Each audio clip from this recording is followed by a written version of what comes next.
lancé sa première visite officielle à l'extérieur de l'Europe. Et si le dauphin de la politique française a encore quelques rouages à apprendre,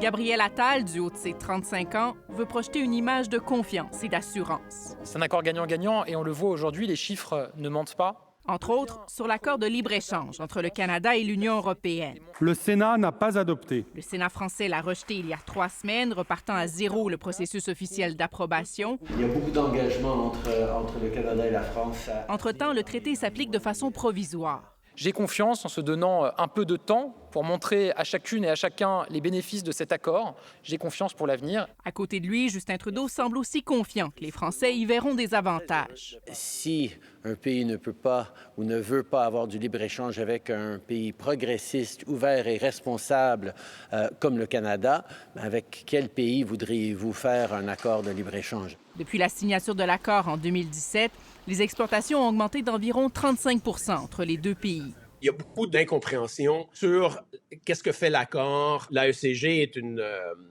un peu emblématique de cette crainte du libre-échange, de cette crainte de la mondialisation. Le Canada n'est pas une menace agricole pour la France. Mais au-delà du commerce international, Je ferai une conférence de presse au Québec, ça tombe bien. Gabriel Attal doit aussi apprendre à naviguer avec prudence dans la relation délicate qu'entretiennent Ottawa et Québec. Non-ingérence, non-indifférence, qui moi, je trouve que cette phrase en dit long et je m'y retrouve assez bien. En tant que Québécois fier, moi aussi, je suis très content que ma belle province du Québec ait aussi une des relations privilégiées avec la France.